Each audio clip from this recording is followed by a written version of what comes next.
Welcome to V3 news. లక్ష్యం సమాజహితం. నేను మహేష్. ముందుగా వార్తలోని ముఖ్యాంశాలు. ప్రైవేట్ పొగాకు కంపెనీలో భారీ అగ్ని ప్రమాదం. చెలరేగిన మంటలు, భారీగా ఆస్తి నష్టం.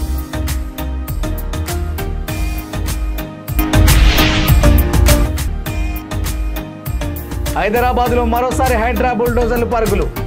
750 కోట్ల విలువైన ప్రభుత్వ ఆస్తిని కాపాడిన హైడ్రా.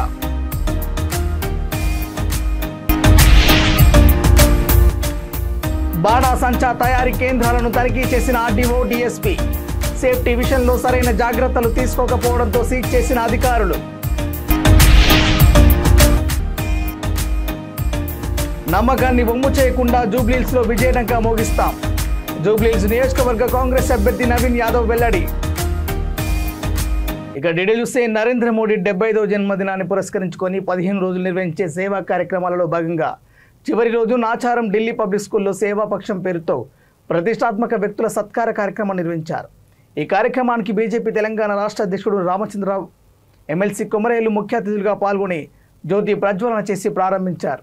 కార్యక్రమంలో అర్జున అవార్డు, పద్మశ్రీ అవార్డు గ్రహీతలను, సమాజానికి విశిష్ట సేవలు అందించిన వ్యక్తులను సన్మానించారు. అనంతరం వారు మాట్లాడుతూ యువత డ్రగ్స్కు అలవాటు పడకుండా ఉండి డ్రగ్స్ ఫ్రీ భారతదేశంగా తయారు చేయాలని సూచించారు.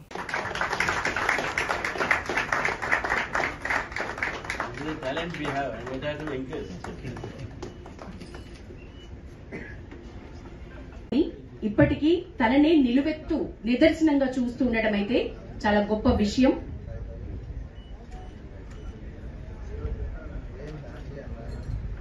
జయప్రద గారికి గట్టిగా చెప్పట్లండి. కనుక ఈ సేంద్రియ వ్యవసాయంలో చీడపీడలకు ఎట్లా చీడపీడలు కట్టుకోవాలంటే ఎరువులు అంటే ఏదో అది పేడ ఎరువు ఏ చీడపీడలు కనుక అట్లా కూడా నియంత్రిస్తుంది. ఇన్ని ప్రయోజనాలు ఉన్నాక ఇంకా మట్టిలోనే అన్ని ఉన్నాయి. అందులో ఇంట్లో సేంద్రియం ఉంటే సేవా పక్వాడా ప్రోగ్రాం కింద నాచారం డిపిహెచ్లో పద్మశ్రీ, పద్మవిభూషణ్ సొసైటీకి డిఫరెంట్ ఫీల్డ్స్లలో డాక్టర్స్ కానీ, లేకుంటే అగ్రికల్చర్ ఫీల్డ్లో కానీ, లేకుంటే మ్యూజిక్, ఆర్ట్, స్పోర్ట్స్ అన్నిట్లో ఎక్స్పర్ట్స్, ఐపీఎస్, ఐఏఎస్ అన్ని ఫీల్డ్స్లో ఉన్న ఎక్స్పర్ట్స్ అందరినీ పిలిచి వాళ్లకు సన్మానించడం జరిగింది. దానికి మన రాష్ట్ర అధ్యక్షులు రామచంద్రరావు గారు వచ్చారు. తర్వాత మా సేవా పక్వాడా ప్రోగ్రాంలో కో-కన్వీనర్స్, తర్వాత మిగతా టీం అందరు కూడా వచ్చారు. వాళ్ళందరికీ కూడా సన్మానం చేయడం జరిగింది. వాళ్ళ ఎక్స్పీరియన్స్, వాళ్ళకి ఏ విధంగా అర్జున అవార్డ్స్ కానీ, లేకుంటే పద్మభూషణ్, లేకుంటే వాళ్ళకు ఆ డిఫరెంట్ ఫీల్డ్స్లో వాళ్ళు చేసిన సర్వీసెస్, డిఫరెంట్ సర్వీసెస్ వాళ్ళు అందరికీ కూడా ఏ విధంగా వాళ్ళ ఎక్స్పీరియన్సెస్ షేర్ చేసుకోవడం అయింది. అది మన యూత్కు ఫ్యూచర్ చాలా యూస్ఫుల్ అవుతుంది. అగ్రికల్చర్ ఫీల్డ్లో, డిఫెన్స్ ఫీల్డ్లో, మన మెడికల్ ఫీల్డ్లో, మన ఐఏఎస్, ఐపీఎస్ వాళ్ళు ఏ విధంగా సర్వ్ చేశారు, వాళ్ళకి ఏ విధంగా. నాచారంలో మల్క కొమరే గారు, అదేవిధంగా వీరేందర్ గౌడ్ గారు, మళ్ళీ గీతామూర్తి గారు, అదేవిధంగా ఈ సేవా పక్వాడా సంబంధించినటువంటి యొక్క నరేంద్ర మోదీ గారి యొక్క 75వ జన్మదిన సందర్భంగా 15 రోజులు ఏదైతే సేవా కార్యక్రమాల్లో భారతీయ జనతా పార్టీ నిమగ్నమైందో ఆ కార్యక్రమంలో చివరి రోజుగా ఈరోజు విశిష్ట వ్యక్తులను, అంటే పద్మశ్రీ అవార్డీస్ కానీ, అర్జున అవార్డీస్ కానీ, లేకపోతే ఏదో ఒక సంబంధించినటువంటి ఒక అవార్డులు పొందినటువంటి ఒక పెద్దలకు ఇవాళ ఇక్కడ సన్మానం చేయడం జరిగింది. వారి కథలు, వారి యొక్క జీవిత ఏవైతే సాధించినటువంటి ఒక పనులు, సాధించినటువంటి ఒక ఏవైతే కార్యక్రమాలు ఉన్నాయో అవన్నీ కూడా ఒక కథగా ఈరోజు యువత దాన్ని పాటించాల్సిన అవసరం ఉన్నది. ప్రతి ఒక్కరు కూడా కష్టపడి ఈరోజు పద్మశ్రీ సంపాదించారు. వారి యొక్క క్షేత్రంలో, వారి యొక్క ఫీల్డ్లో డాక్టర్గా అయితేంది, స్పోర్ట్స్ మెన్గా అయితేంది, అదేవిధంగా ఆధ్యాత్మికమైనటువంటి ఫీల్డ్లో అయితేంది. ఈరోజు భారతదేశంలో అనేక మంది విశిష్ట వ్యక్తులు ఈరోజు భారతీయ జనతా పార్టీ వారిని ఈరోజు సత్కరిస్తుంది. ఎందుకంటే వాళ్ళు రాబోయే తరాన్ని ఈరోజు అందరినీ కూడా ప్రోత్సాహన చేసేటటువంటి వాళ్ళ గాథలు ఉన్నాయి. కాబట్టి ఈరోజు ఈ కార్యక్రమంలో చాలా మంది పాల్గొనడం జరిగింది. అంతేకాకుండా ముఖ్యంగా విశాఖపట్నంలోని గోపాలపట్నం డీమార్ట్ వద్ద యువకుడు హల్చల్ చేశాడు. ఆత్మహత్య చేసుకుంటానని డీమార్ట్ పైకెక్కి హల్చల్ చేసి నానా హంగామా సృష్టించాడు. ఎవరు ఎంత బ్రతిమాలినా వినలేదు. చీకటి పడ్డాకనే ఆ యువకుడు డీమార్ట్ పై నుండి దిగిరాలేదు. విషయం తెలుసుకొని సకాలంలో స్పందించిన పోలీసులు, ఫైర్ సేఫ్టీ అధికారులు యువకుడిని సురక్షితంగా రక్షించి పోలీస్ స్టేషన్కు తరలించారు.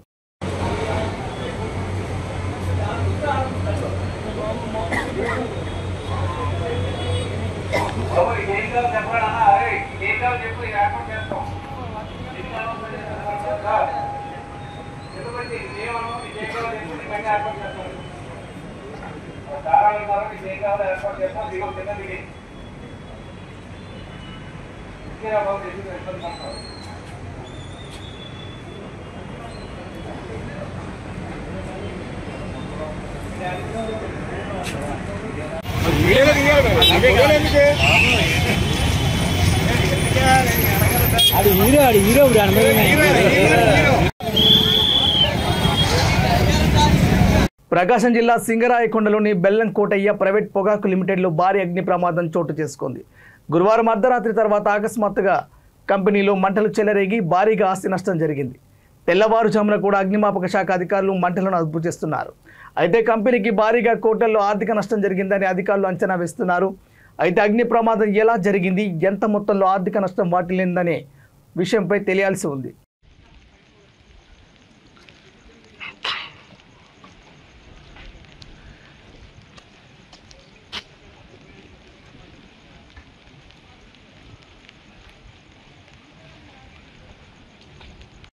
సో అందరికీ నమస్కారం. ఈరోజు మనకు ఎర్లీ అవర్స్లో సింగరాయకొండ లిమిట్స్లో ఈ టొబాకో బాలకోటయ్య గారి ప్రొమైసెస్లో ఉన్నటువంటి గాడ్ఫ్రే ఫిలిప్స్ వాళ్ళకి సంబంధించినటువంటి ఈ టొబాకో స్టోరేజ్ పాయింట్లో ఫైర్ యాక్సిడెంట్ అయింది. ఎటువంటి ప్రాణ నష్టం అయితే లేదు. సో మార్నింగ్ అరౌండ్ 3 o'clock నుంచి కన్సర్న్డ్ ఎస్టాబ్లిష్మెంట్ వాళ్ళు అట్లాగే మా పోలీస్ ఆఫీసర్స్ అందరూ కూడా ఈ ఫైర్ని ఎక్స్టింగ్విష్ చేయడానికి ఎఫర్ట్స్ చేస్తూ ఉన్నారు. చాలా వరకు ఫైర్ కంట్రోల్లో ఉంది. Almost 5 fire tenders continuous work చేస్తున్నాం. అండ్ ఎస్టాబ్లిష్మెంట్ కూడా వాళ్ళకు కూడా ఫైర్ హైడ్రెంట్స్ అవన్నీ కూడా ఉన్నాయి. సో దీనికి సంబంధించి ఏ రీజన్స్ వల్ల అయిందనేది ఇంకా తెలియాల్సి ఉంది. దానికి సంబంధించి ఎఫ్ఎస్ఎల్ టీమ్స్ కూడా విజిట్ చేస్తాయి సీన్కి. చేసిన తర్వాత దాని ప్రకారం accordingly what ever legal action that has to be taken అది తీసుకోవడం జరుగుతుంది. అది ఇంకా అది అంచనా వేస్తున్నారు. అరౌండ్ ఒక 10 million kgs దాకా అట్లా ఉంటుందని. సో దాని గురించి చూస్తున్నారు. ఫర్దర్గా దాని వాళ్ళు వచ్చే కంప్లైంట్ బట్టి అసెస్మెంట్ అంతా కూడా తర్వాత చేయడం జరుగుతుంది. ప్రాథమికంగా ఈ ప్రమాదం ఎలా జరిగిందని అనుకుంటున్నారు? అది ఇంకా ఇప్పుడు చెప్పే పరిస్థితి లేదు. లాస్ట్ నైట్ కొంత పవర్ ఫ్లక్చుయేషన్స్ ఉన్నాయని అది టెక్నికల్ టీం వచ్చి ఫైర్ డిపార్ట్మెంట్ వాళ్ళు, మా ఎఫ్ఎస్ఎల్ టీం వాళ్ళు వచ్చి అసెస్ చేయడం జరుగుతుంది. తర్వాత దాని గురించి చెప్తాం. హైదరాబాద్లో మరోసారి హైడ్రా బుల్డోజర్లు పరుగులు పెట్టాయి. మహానగరాన్ని ఆక్రమణల నుంచి రక్షించి భవిష్యత్తు తరాలకు ఆక్రమణ లేని హైదరాబాద్ను ఇవ్వాలని రాష్ట్ర ప్రభుత్వం సంకల్పించుకుంది. ఈ క్రమంలో తాజాగా షేక్పేట మండలంలోని బంజారా హిల్స్ రోడ్ నెంబర్ 10లో వెలసిన ఆక్రమణలను తొలగించింది. ఈ క్రమంలో 5 ఎకరాల ప్రభుత్వ భూమిని స్వాధీనం చేసుకుని 750 కోట్ల విలువైన ఆస్తిని హైడ్రా కాపాడింది. ఈ 5 ఎకరాల భూమిలో జలమండలికి 1.20 ఎకరాలను గతంలో ప్రభుత్వం కేటాయించింది. ఆ 1.20 ఎకరాలతో పాటు మొత్తం 5 ఎకరాల భూమి తనదంటూ పార్థసారథి అనే వ్యక్తి కోర్టుకెళ్లాడు. ఆన్ రిజిస్టర్డ్ సేల్ డీడ్తో 5 ఎకరాల ప్రభుత్వ భూమి తనదంటూ పార్థసారథి క్లెయిమ్ చేసుకున్నట్లు హైడ్రా నిర్ధారించుకున్న తర్వాత వారి లేఖ మేరకు భారీ బందోబస్తు మధ్య ఆక్రమణలు తొలగించారు.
పశ్చిమ గోదావరి జిల్లా నర్సాపురం సబ్ డివిజన్ పరిధిలోని దీపావళి బాణసంచా తయారీ కేంద్రాలను ఆర్డీఓ దాసిరాజు, డీఎస్పీ డాక్టర్ వేదాలు అగ్నిమాపక సిబ్బందితో కలిసి ఆకస్మిక తనిఖీ చేసి లక్ష్మణేశ్వరం గ్రామంలో తయారీ కేంద్రానికి సీల్ వేశారు.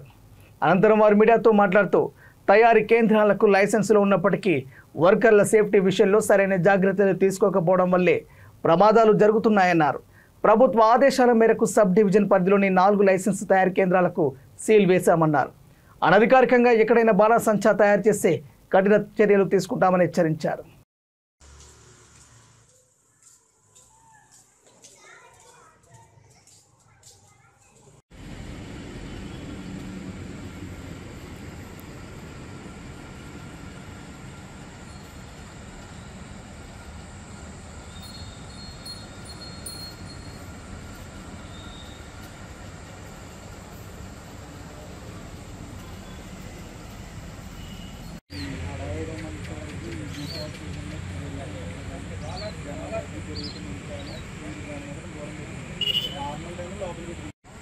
మనకి అవసరానికి ఉపయోగపడేలా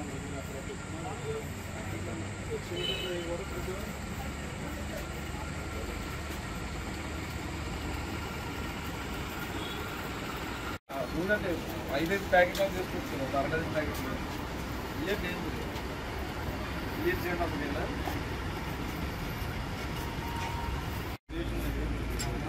బాల్ ప్యాకెట్ ఎక్కువ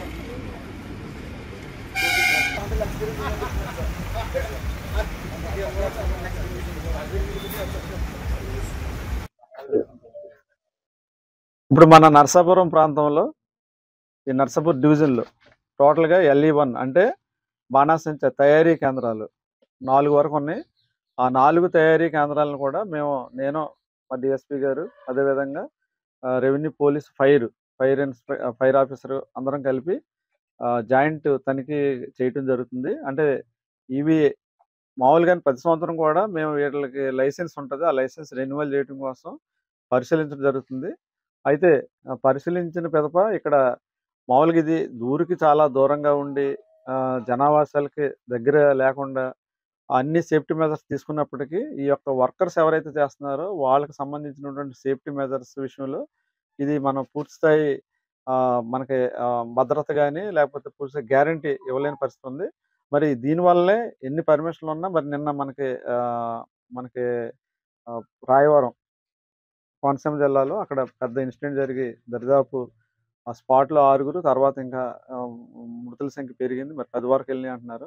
మరి ఈ నేపథ్యంలో మరి ఈ యొక్క బాణాసంచా తయారీ కేంద్రాలు ఏవైతే ఉన్నాయో అవికి సంబంధించి వీళ్ళకి ప్రొఫెషనలిజం లేకపోవడం వల్ల వీటిలన్నిటి కూడా క్లోజ్ చేయాలన్నది ఒక ప్రభుత్వం దృఢ నిశ్చయం తీసుకోవడం జరిగింది నిర్ణయం. ఆ నిర్ణయం అనుకూలంగా అన్ని మనకి ఈ LE1 అంటే తయారీ కేంద్రాలు ఏవైతే ఉన్నాయో వాటిలన్నీ కూడా సీలు నిర్ణయం వేయించడం జరిగింది. అవి కూడా కరెక్ట్గా ఉన్నాయి లేదన్న విషయాన్ని నేను మా డిఎస్పీ గారు ఇప్పుడు పరిశీలిస్తున్నాం. అదేవిధంగా వీటితో పాటు తయారీ కేంద్రాలతో పాటు అమ్మక కేంద్రాలు, అదేవిధంగా గోడౌన్స్ని కూడా మేము చెక్ చేయడం జరుగుతుంది. మరి అక్కడ కూడా మనం వర్కర్స్కి సేఫ్టీ ఉండాలి. వర్కర్స్ సేఫ్టీ లేకపోతే అది చాలా మృతుల సంఖ్య చాలా క్షణాల్లో జరుగుద్ది. ఇది మనకి ప్రివెన్షన్ కూడా చాలా కష్టమైపోద్ది. ఆ టైంలో 10 సెకండ్లు 20 సెకండ్లో చాలా బూడిదైపోద్ది ఇదంతా. మరి అటువంటి పరిస్థితుల్లో అది చాలా మైన్యూట్గా అత్యంత జాగ్రత్తగా ఉండాలి. మరి ఆ అత్యంత జాగ్రత్తగా లేని సందర్భాల్లో వీటిని మూసివేయటం తప్ప మనకు వేరే మార్గం లేదు. దీనికి ప్రజలు కూడా కొద్దిగా అర్థం చేసుకోవాలి, ఎందుకంటే ప్రాణాలు ముఖ్యం. మాదాపూర్లో ఉన్న సంపంగి group of companies chairman doctor సంపంగి పుట్టినరోజు ఈరోజు ఘనంగా నిర్వహించారు. ఈ సందర్భంగా రక్తదాన శిబిరం ఏర్పాటు చేశారు. రక్తదాన శిబిరంలో 100 మందికి పైగా రక్తదానం చేశారు. రక్తదానం చేసిన వారిలో సంపంగి స్టాఫ్ మెంబర్స్ బ్లడ్ డొనేట్ చేశారు.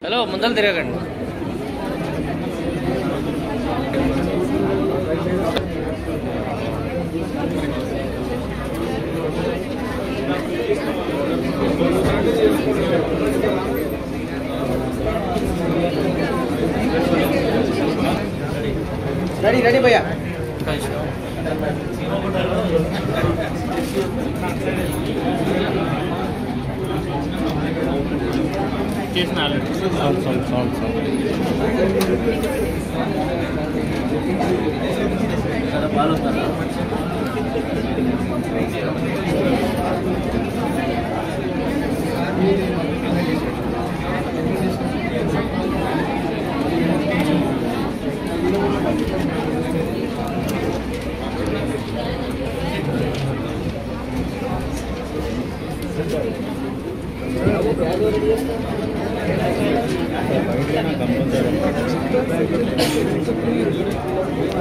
బ్రో నిన్న కూడా మన ప్యాకెట్ ఎక్కువ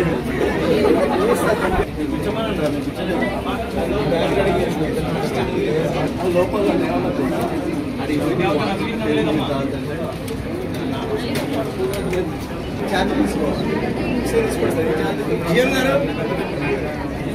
నమస్కారం అండి, నా పేరు సురేష్ సంపంగి, సంపంగి group of company CEO. So ఈరోజు మా చైర్మన్ గారు, మా అన్నయ్య రమేష్ సంపంగి గారి బర్త్డే ఈరోజు. సో ఆయన బర్త్డే పురస్కరించుకొని ఎవ్రీ ఇయర్ కూడా మేము బ్లడ్ డొనేషన్ కానీ లేకపోతే మన ఆర్ఫనేజ్కి ఫండింగ్ కానీ ఇట్లా రకరకాలు చేస్తూ ఉంటాము. ఈ బర్త్డేని కూడా పురస్కరించుకొని మన క్యాన్సర్ హాస్పిటల్లో పేషెంట్స్ ఫుడ్ డొనేట్ చేసాము. అండ్ ఈరోజు ఒక 100 మందితో బ్లడ్ డొనేషన్ అనేది రన్ చేస్తున్నాము ఈరోజు. అలాగే ఆర్ఫనేజెస్ కానీ, ఎందుకంటే మా బ్రదర్ మాకు ఒకటే నేర్పించాడు, బర్త్డే రోజు మనం ఏదైతే ఖర్చు పెడతామో ఆ ఖర్చు అనేది ఒక 10 మందికి ఉపయోగపడేలాగా చేస్తే బాగుంటుందని చెప్పాడు మాకు. సో ఆయన ఒక మానవతావాది, సేవా దృక్పథం కలిగిన వ్యక్తి. సో అతను అడుగుజాడలు నడుచుకుంటూ మేము ఈచ్ బర్త్డే కూడా, ఈరోజు మా బ్రదర్ జర్మనీలో ఉన్నారు, బట్ ఆయన ఉన్నా లేకపోయినా కూడా ఆయన ఏదైతే మాకు నేర్పించారో ఈ సేవాభావం అనేది మేము ముందుకు తీసుకెళ్తూ, సో దాంట్లో భాగంగా ఇలాంటి క్యాంపెయిన్స్ రన్ చేసుకుంటూ, ఇక్కడ బర్త్డే అనగానే చాలా మంది పార్టీస్ అని చెప్పేసి మనీ అంతా వేస్ట్ చేస్తూ ఉంటారు. అలా కాకుండా ఈ రోజు ఎంతైతే మేము ఖర్చు పెడదాం అనుకుంటున్నామో అది మా ద్వారా ఒక 10 మందికి యూజ్ అయినా చాలా అనుకున్న మైండ్ సెట్ ఉన్నది కాబట్టి ఇది చేసాము మనము. సో దీనికి మాకు ఈ అవకాశాన్ని కల్పించిన మా టీము కానీ మా సంపంగి సభ్యులందరూ కూడా చాలా థ్యాంక్స్. సో మా సంపంగి తరఫున, నా తరఫున, మా టీం తరఫున, మా సంపంగి గ్రూప్ ఆఫ్ కంపెనీస్ తరఫున మా బ్రదర్ అయిన రమేష్ సంపంగి గారికి, డాక్టర్ రమేష్ సంపంగికి సో జన్మదిన శుభాకాంక్షలు. హ్యాపీ బర్త్డే టు యు అన్నయ్య. సో మీరు నేర్పించిన బాట ఏదైతే ఉందో, సేవ, మానవతావాది ఏదైతే నువ్వు మాకు నేర్పించావో అదే రూట్లో మేము వెళ్తున్నాము. సో దాన్ని చేసుకొని సో మన వంతు ప్రయత్నంగా మన ఈ సెలబ్రేషన్స్ పురస్కరించుకొని మన వంతు ప్రయత్నంగా ఎంతో కొంత సాయం చేస్తున్నాం మనము. సో ఇది మాకు నేర్పించిన దానికి చాలా థ్యాంక్స్ అన్నయ్య. Once again happy birthday. Thank you అండి, అందరికీ ధన్యవాదాలు. నమ్మకాన్ని ఒమ్ము చేయకుండా జూబ్లీహిల్స్లో విజయఢంకా మోగిస్తామని జూబ్లీహిల్స్ నియోజకవర్గ కాంగ్రెస్ అభ్యర్థి నవీన్ యాదవ్ వెల్లడించారు. బీఆర్ఎస్ పార్టీ నియోజకవర్గ ప్రజలకు ఏం చేసిందో చెప్పి ఓట్లు అడగాలని, సింపతితో ఓట్లు పడే అవకాశం ఏం లేదని నవీన్ యాదవ్ అన్నారు. ముఖ్యమంత్రి రేవంత్ రెడ్డి పార్టీ అధిష్టానం తనపై నమ్మకంతో జూబ్లీహిల్స్ నుంచి పోటీ చేసే అవకాశం ఇచ్చారని, వారి నమ్మకాన్ని ఒమ్ము చేయకుండా జూబ్లీహిల్స్లో విజయఢంకా మోగిస్తామని ఆయన అన్నారు. నియోజకవర్గంలోని ప్రజల దీవెనలు, పార్టీ అధిష్టానం ఆశీస్సులతో గెలిచి తీరుతామని అన్నారు.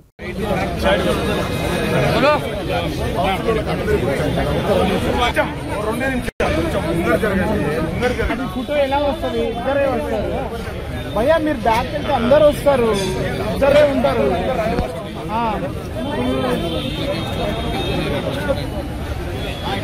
కొంచెం వెనక స్ప్రెడ్ అవ్వండి, అందరూ వస్తారు.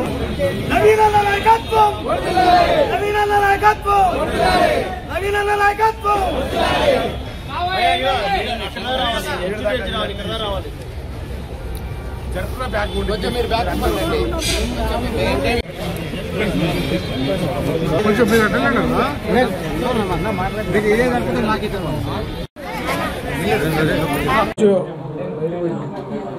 మీ ముందు నిలబడి నేను మాట్లాడుతున్నానంటే ఇదంతా కూడా ఈ ప్రాంత ప్రజల యొక్క ఆశీర్వాదం. నా ఫాలోవర్స్ కానీ, కార్యకర్తలు కానీ, స్నేహితులు కానీ, ఆ ప్రాంత ప్రజలు కానీ, వాళ్ళ దీవెననే నన్ను ఈరోజు మీ ముందు నిలబెట్టి మాట్లాడుతున్నందుకు వారందరూ కూడా నేను రుణపడి ఉంటానని చెప్పి తెలియజేస్తూ, మరి నా మీద ఎంతో నమ్మకంతో కాంగ్రెస్ అధిష్టానం సోనియా మేడం గారు, రాహుల్ గాంధీ గారు, ఏఐసిసి ప్రెసిడెంట్ ఖార్గే గారు, కేసీ వేణుగోపాల్ గారు నాకు ఈ అవకాశం కల్పిస్తున్నందుకు వారికి కృతజ్ఞత తెలియజేసుకుంటూ, మరి ప్రజాసేవలో మేము కట్టుబడి ఉన్నామని చెప్పి స్థానికంగా ప్రజల నిర్ణయం మేరకు స్థానికునికి అవకాశం కల్పించాలని, యువకుల్ని సమాజానికి ఉపయోగపడాలనుకుంటున్నటువంటి యువకుల్ని ప్రోత్సహించాలనే ఉద్దేశంతో మరి మా ప్రియతమ నాయకులు ముఖ్యమంత్రి రేవంత్ అన్న ఈ అవకాశం కల్పించడం, మా పిసిసి అధ్యక్షులు మహేష్ అన్న, ఇన్ఛార్జ్ మేడం మీనాక్షి నటరాజన్ గారు, అలాగే విశ్వనాథం గారు అండ్ ఎంటైర్ క్యాబినెట్ మా పట్ల తీసుకున్నటువంటి నిర్ణయాన్ని, నా మీద నమ్మకం పెట్టి తీసుకున్నటువంటి నిర్ణయాన్ని మేమంతా కూడా మనస్ఫూర్తిగా ధన్యవాదాలు తెలియజేస్తూ ఉన్నాను అందరికీ. ఖచ్చితంగా వారు మా మీద ఏదైతే నమ్మకం పెట్టుకున్నారో 100% దాని గురించి నిరంతరం కృషి చేసి ఈ జూబ్లీస్లో కాంగ్రెస్ పార్టీని అత్యంత మెజార్టీతో గెలిపించే ప్రయత్నం మేము చేస్తున్నాం. గత 10 సంవత్సరాలుగా బీఆర్ఎస్ పార్టీ ఏం చేసిందో, ఏం డెవలప్మెంట్ యాక్టివిటీ చేసిందో అది చూపించుకొని ఓట్లు అడగాలి. సింపతి మీద ఓట్లు రావడం, ఎలక్షన్ పోవడం కాదు. ఏం డెవలప్మెంట్ చేసింది అనేది చూపించాలి. వాళ్ళు కాంగ్రెస్ పార్టీ అధికారంలోకి వచ్చినప్పటి నుండి కూడా అనేక సంక్షేమ పథకాలు ప్రజల్లో వెళ్తున్నాయి. ఈరోజు జూబ్లీస్లో గత 2 నెలలుగా 3 మంత్రుల్ని ఇన్ఛార్జిగా అపాయింట్ చేసి ఈ ప్రాంతంలో ఉన్నటువంటి ప్రజల సమస్యలు ఏంది ఇవన్నీ కూడా లిస్ట్ అవుట్ చేసుకొని దాదాపు 150 కోట్ల రూపాయల డెవలప్మెంట్ యాక్టివిటీస్కి బడ్జెట్ శాంక్షన్ అయింది. అందులో 70 వర్క్స్ కూడా జరుగుతున్నాయి. ఇక్కడ drainage, very old drainage systems ఉండే, అవి కూడా సాల్వ్ అయిపోయినాయి. సీసీ రోడ్స్ సాల్వ్ అయినాయి. చెద్రినాక పోలీస్ స్టేషన్ పరిధిలో మొబైల్ ఫోన్లు పోగొట్టుకున్న బాధితులకు రికవరీ చేసిన పోలీసులు అందజేశారు. ఈ కార్యక్రమంలో Chedrinaka inspector Nagendra Prasad Varma, detective inspector Gopalarao, SI Akhil సిబ్బంది పాల్గొన్నారు. ఈ సందర్భంగా డిటెక్టివ్ ఇన్స్పెక్టర్ గోపాలరావు మాట్లాడుతూ ఈ ఏడాది సిఐఆర్ పోర్టల్ ద్వారా 100కు పైగా మొబైల్ ఫోన్లు రికవర్ చేయడం జరిగిందన్నారు. వీటిలో మీడియా మిత్రులు మరియు సామాన్య ప్రజలకు చెందిన ఫోన్లు ఉన్నాయని తెలిపారు. ప్రజల నమ్మకాన్ని నిలబెట్టుకుంటూ చెద్రినాక పోలీసు బృందం ప్రజాసేవలో ముందుండేలా కృషి చేస్తుందని ఆయన పేర్కొన్నారు.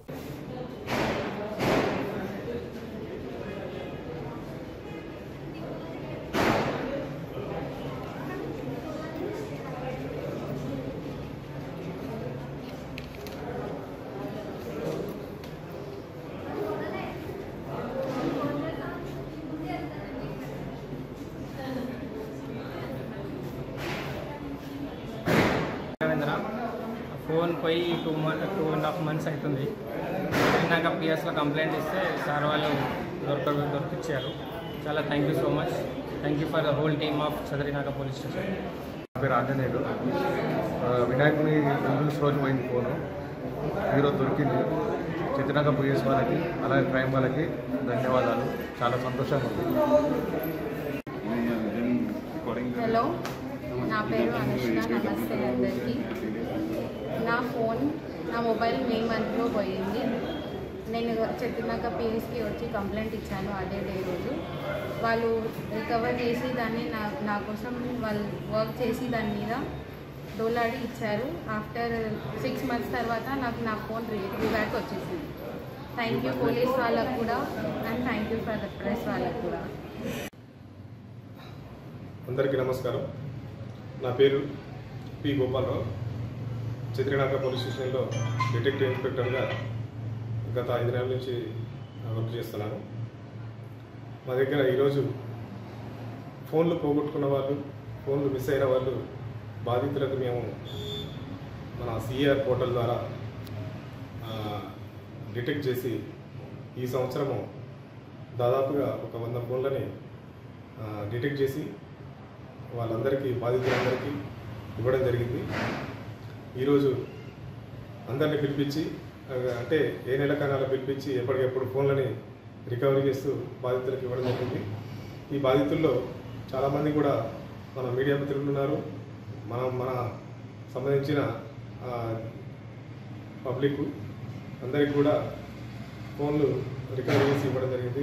వాళ్ళు ఆ ఫోన్లతో తీసుకొని వాళ్ళ యొక్క సంతోషాన్ని కూడా వ్యక్తం చేశారు. దీనికి సహకరించినందుకు అందరికీ కృతజ్ఞతలు. బులెటిన్ ముగించే ముందు హెడ్లైన్స్ మరోసారి. ప్రైవేట్ పొగాకు కంపెనీలో భారీ అగ్ని ప్రమాదం, చెలరేగిన మంటలు, భారీగా ఆస్తి నష్టం.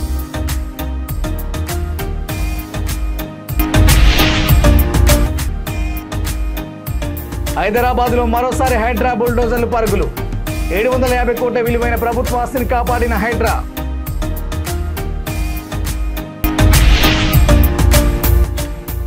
బాణాసంచా తయారీ కేంద్రాలను తనిఖీ చేసిన ఆర్డీఓ, డీఎస్పీ. సేఫ్టీ విషయంలో సరైన జాగ్రత్తలు తీసుకోకపోవడంతో సీజ్ చేసిన అధికారులు.